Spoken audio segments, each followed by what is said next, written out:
Okay, this is the Jubilee Synagogue, and it's also known as the Jerusalem Synagogue because it's on Jerusalem Street. And it's the largest synagogue in Prague, and it seats 850 people.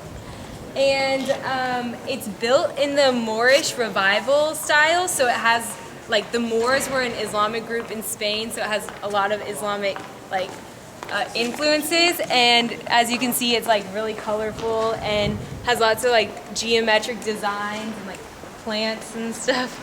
And it was built in 1905 to 1906 by Aloy Richter, and it was built. So this is the Old Town Square, and it was first built in the Middle Ages as a marketplace for the Europeans, and it's known for its notable sites such as the Our Lady Before Ten, the St. Nicholas Church, the Prague Prague, but I'm not sure where that is right now, and the Jan Hus Monument, but you guys will find out more about that from other people.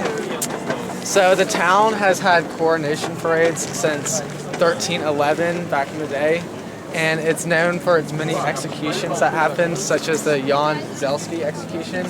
He was a leader of the poor Czechs, and he was executed in 1422. And there was also 27 people that... And then they scratch out the top one. And that's how they make the images. This is typical technique for Renaissance. So if you see building decorated this way, you know straight away this comes from Renaissance. Now, there are many different legends around Prague Castle, but one of my favorite is the legend of Dalborka's Tower, which, okay, so hundreds and hundreds of years ago, there was a knight living here in Prague named Dalibor who was liked by a lot of people, but let's just say he got into some trouble and ended up in a prison tower here in Prague castle. And when he was in the castle, he learned to play the violin, and he got really, really good at it. And so people would come from like really far away and stand outside the tower and listen to him play. However, after he was killed in the 1400s, people still claim to hear the faint sound of a violin coming from the tower. So if you're in Prague Castle and hear a violin, don't be alarmed. You could be hearing the ghost of Dalibor. Thank you. I'm passing the guide's hat to Emily. She can take over. Thank you. Bye, bro. All right, welcome to the Jan Hus Memorial. Jan Hus was a Protestant reformer. He spoke out against indulgences and corruption in the Catholic Church.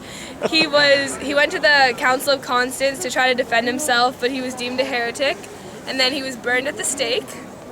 Then his people found out, the Hussites, who are right there, and they freaked out and waged war against the Catholics. And then the person that sculpted this was Ladislav Saloon. This was his life work, and it would. Welcome to the 27 tributary crosses. These, thank you. These were made because after the Battle of White Mountain, Ferdinand II was the leader of the Holy Roman Empire, and he wanted an absolutist rule, so he wanted everybody to be the same religion. And in Prague, the Protestants rebelled, and he persecuted 47 of the leaders of this movement, and 27 of them were executed. And then there were spectators everywhere, and it actually happened right here. And so you can imagine that this whole square was filled with spectators. So those of you that are not on cross represent about 1,000 people that came to watch it because it was such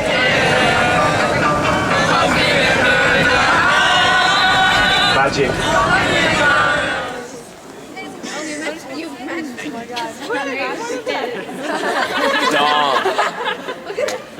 Dom. Oh my God. Who in your group left you?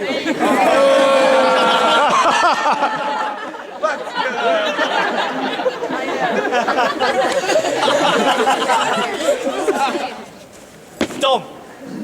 Did you hear it? That worked? Sorry.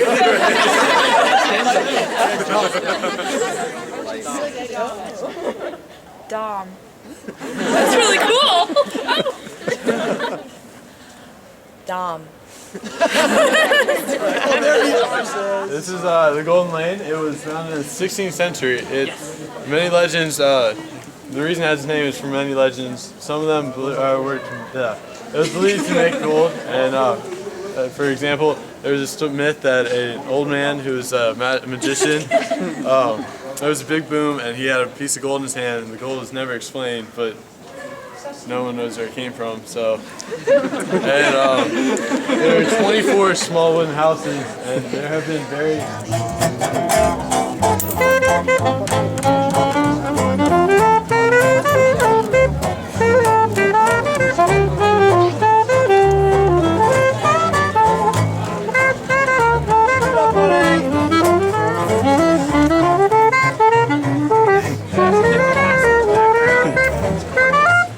So that's the Prague astronomical clock. So there were over the years there were some a lot of legends behind the clock. But the one legend that remains is the legend of Jan of Ruse, or Hanush the clockmaker. And the legend is that he was called to build this clock. And over the years, all the countries thought the clock was so great and stuff. And some countries were wanting him to build one for their cities as well. And at first he said he was just wanted to build his one great clock in Prague, but eventually he said, okay, I'll build one for another country. And Prague officials noted that. Okay, so welcome to Yosefov. It's also known as the Jewish quarter of Prague. Jewish people started settling around this neighborhood as early as the 11th century. So it was officially deemed a district of Prague in the 13th century, in the 1200s, and then it was given the title of a ghetto in the 1500s. So fast forward to 1849, Jewish people were actually given equality in terms of the law temporarily. So prior to that, they were just restricted to living in this neighborhood, and I guess on the outskirts of Prague. Okay, so the Pinkas Synagogue was founded by Aaron Horowitz, who built the synagogue as just a private place of worship for his family, and it got its name from his grandson Pinkas, so he called it the Pinkas Synagogue. And so it was private until about the 1940s, and that's when they converted it into a memorial for all of the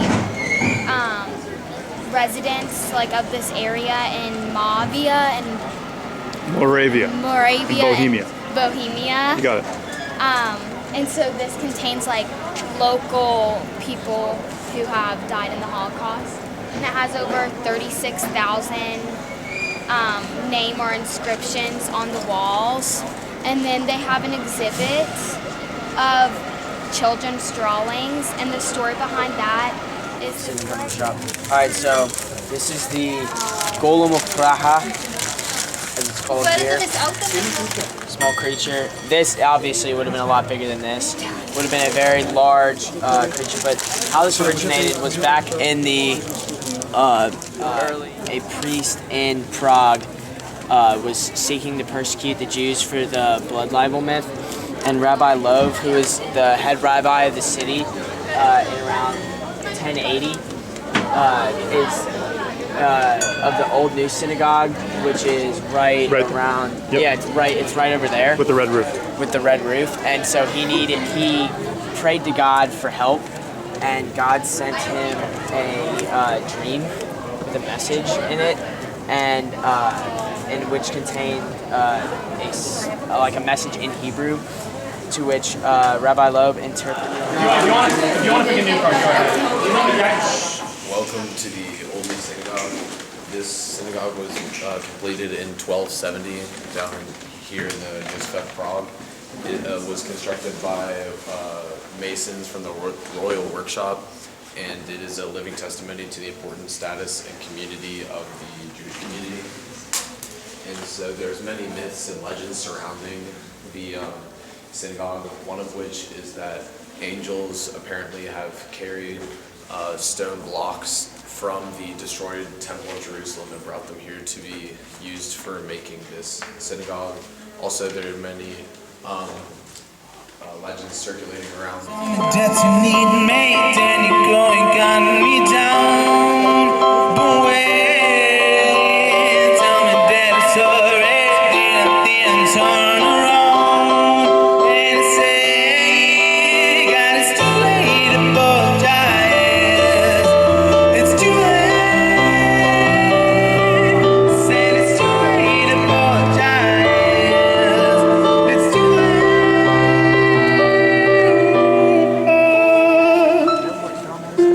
Is this a segregated game? Oh, there it goes. Guys, we're gonna end up winning, so not passing it to us. Hey, for not in. Our Lady of Tin, or the Tin Church. It was created in 1256, replacing the Romanesque church of the 11th century. On the outside, it's a Gothic architecture, and the ornate arches, and the heights represent like reaching to the heavens. And on the inside, it's all Baroque style, because in the 17th century, it was taken over due to the Catholic Reformation, and the art style is to exalt the Catholics. Inside, there are 19 altars decorated with artwork from a Polish artist, and there are many tombstones. The most notable is that of... Yeah, Kaden.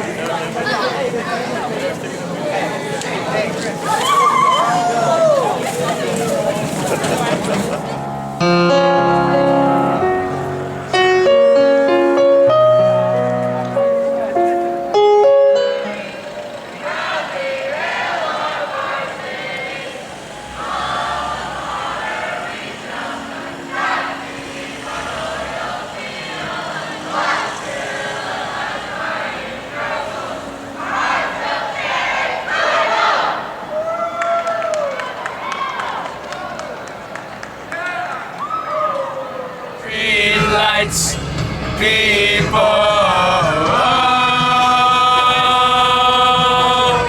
don't stop believing.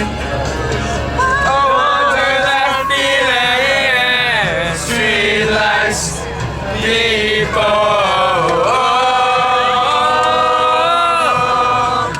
don't stop believing. Hold on to that feeling, streetlights, people.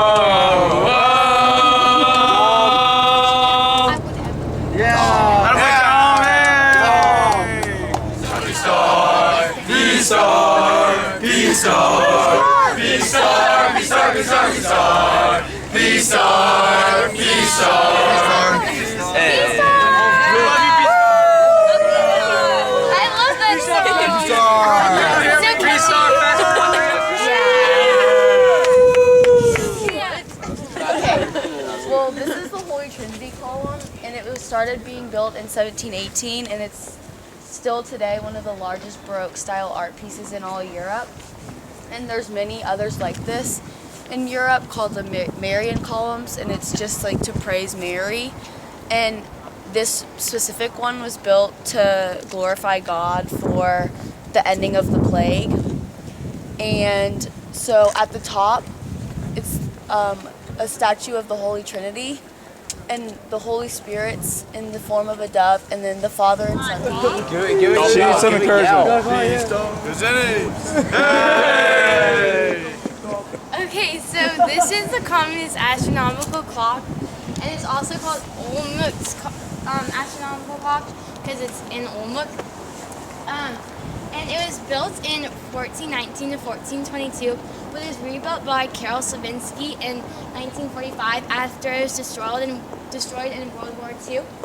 And it's called the Communist Astronomical Clock. Today was supposed to be, even though it's really dreary, have really good moon phases and star alignment. So I thought it'd be a really lucky day to ask Jackson to Sadie.